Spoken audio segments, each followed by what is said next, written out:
It's time to revisit the Frozen and Forgotten starter set and look at the Orgoth half this time. My name's Ryan, and I used to be good at War Machine. Welcome to Spellback. All right, it's time to get into some models for the faction that time forgot, Orgoth, Sea Raiders. Although these new models are going to be for both current Sea Raiders and their upcoming faction. So we'll see what sort of impact they have on a current basis. And then obviously we'll be looking forward to what their faction looks like in the future. I'll be honest, I'm a Dusk player right now, and like any of us, right, we always kind of have an eye on a next faction.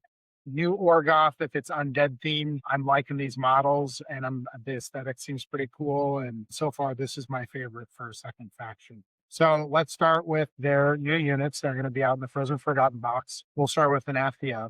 I think she's a obviously very important piece inside of this box. She's obviously impactful with the ability to channel spells. So let's just focus on that right now. Dark Rituals. She can channel a spell through a friendly warrior model, takes D3 damage. What can she channel? Disintegration. The model hit suffers -2 armor for 1 round. Model hit. This does not have to do damage. You can reach out to a heavy, you can reach out to a colossal, and you can put -2 armor on it.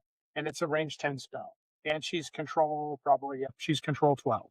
So you can run a warrior model, control 12, arc through that model, range 10. So you have a 22-inch threat, theoretically, plus the base size. And you could put a POW 13 on something, giving it -2 armor. Let's remember, though, that it gets -2 armor on hit, which means this POW 13 is actually effectively going to go up to a POW 15. So you can hit something pretty darn hard. We talked about Anathia in another episode the other day. Being able to run a model out and put a POW 15 boosted Anathia, pretty decent way to remove her. But I really like the ability here to just on a stick in any list in Sea Raiders or the new faction to be able to put -2 armor on something. Her other spell here is +2 armor and retaliation to a cohort model. We'll get to applications of that when we look at her cohort. For the rest of it, she has some utility. Fate Binder gives her battle group shield guard. And keep in mind, once per turn, she can use one of these abilities. So if she's arcing something, she doesn't get the shield guards. If she's not arcing something, she can get the shield guards. And then she's got some utility here with Entropic Force, range 3, POW 13, chain weapon. Not bad. I mean, you're not expecting to get into combat with her anytime soon. Mat 6, speed 5. You're not threading too far. But what she's really here for is -2 armor on a stick through an arc node. Absolutely incredible. And then a +2 armor spell. She's just great. So let's look at her battle group. Let's start with the big kind of bully in the bunch on a 50 mil base here. He's the one that's going to get the +2 armor buff, right? So he's going to be a 10/21 with retaliation. Ashen Veil gives him concealment on his way up the table. And then he's got -2 to attack rolls to living models while within 2 inches of this model. To mention Anathia again, she has awe. Living models within 5 inches of her get -2 armor. So you could pair, these two together inside of Orgoth and get a -4 to hit bubble. So now your Barrow Ghoul, who is a very boring defense 10, could be defense 14 to a living heavy that comes in on. So in addition to the Junior Warcaster giving -2 armor on a stick, here we have Cursed. While within 5 inches of this model, enemy models suffer -1 armor. So you have the ability to go -3 armor on any one model, because the -2 is only on one model, but then he also puts -1 on anything within 5 inches. That's tremendous utility. And then Taste of Death, models when destroyed, the model's controller can gain a focus or a fury point. So what you're expecting is your Lesser Warlock can go out and throw out that boosted anti-armor roll and then get some fury back to be in a little bit safer position. His obvious downside is speed 4. Not very fast at all, but maybe that's okay. Looking at weapons, range 1, POW 17, range 1, POW 14. Obviously, bow model at speed 4, 1-inch threat range. He is a counter-attacking piece. You are not going to alpha anybody with this guy. He has an 8-inch threat range. That's terrible, but that's okay. He's given -1 armor to a bunch of stuff.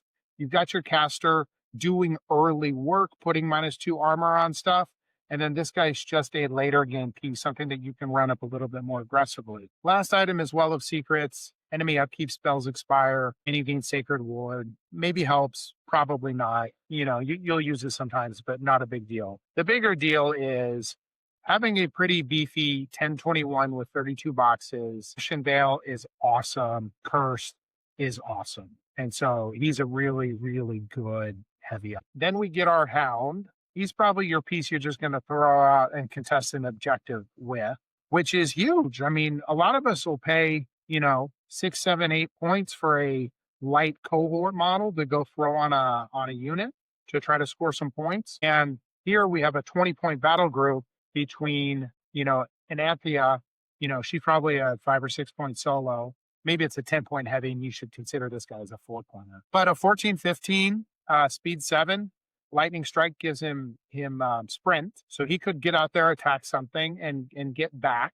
And so maybe that allows him to get an alpha on something. He's only an 11-inch threat, so again, he's not very fast. Really, I think this model is one that you're just going to throw somewhere and contest an objective. And like I said, that totally has value. So you have your first piece to go contest an objective, can help save you some points on scenario. Being able to run 12, contest 3 gives you a pretty good, threat range on scenario pieces.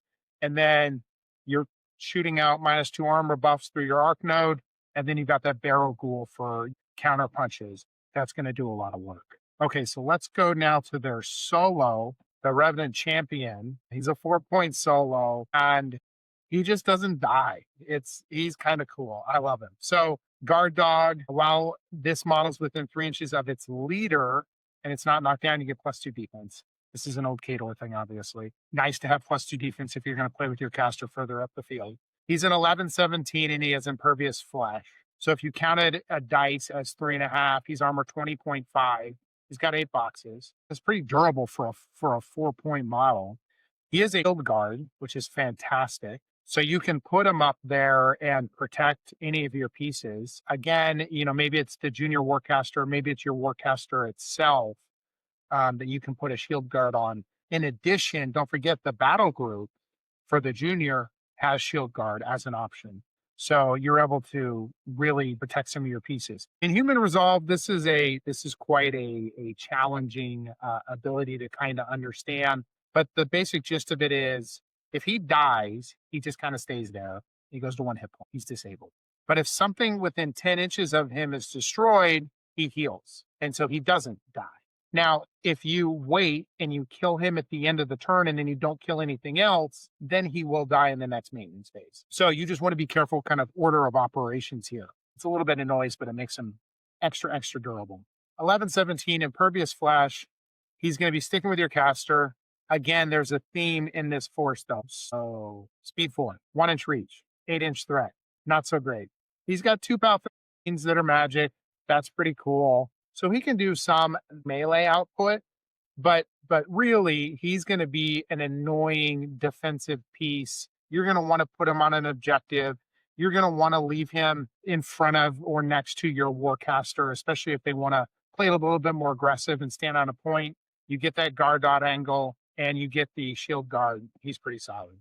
All right, now let's get to the unit because these guys are a ton of fun. The Execrators. They made it easy on us. All 3 of them are the same, thank God. It's much more appreciated when all 3 guys are the same. But these guys, not as low. Speed 6, Mat Rat 7, 12-16. They do have shield wall, so while base to base are going to be +2 armor, you're probably going to have them in shield wall for the most part, so they're going to be 12-18s. They have Vengeance. Vengeance is great for a threat extension. And then we have a Cursed Armor. Living enemy model that hits this model with an attack gains Weaken for 1 round.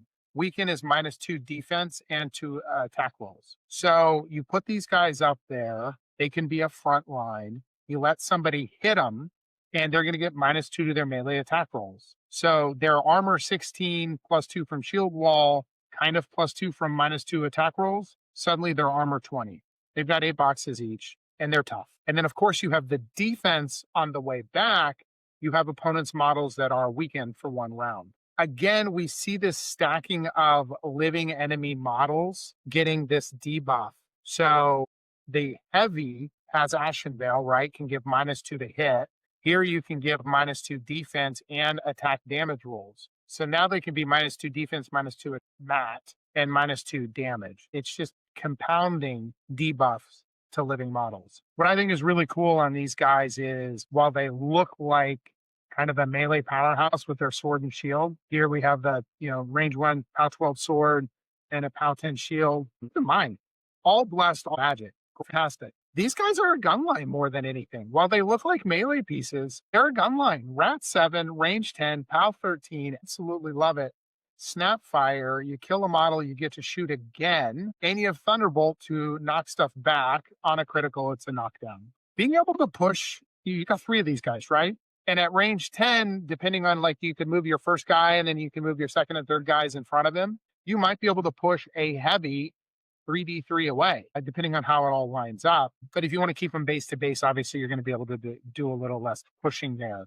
Range 10, POW 13, it is really solid, especially with Snapfire making additional attacks. These guys are only 8 points. If you use the Junior Warcaster with the spell out that you're putting -2 armor on something, it will have already taken a POW 15 from that spell, right? That's a 13 plus -2 armor. And then these guys are throwing out POW 15s with Snapfire. Fantastic. You can even Snapfire a warrior model, kill it, and then make your second shot against a heavy that already has the -2 armor against it. So then you're killing a grunt, and then you're doing some serious damage to a heavy. Oh, and you're thunderbolting it 3 inches away. Absolutely love all of these guys.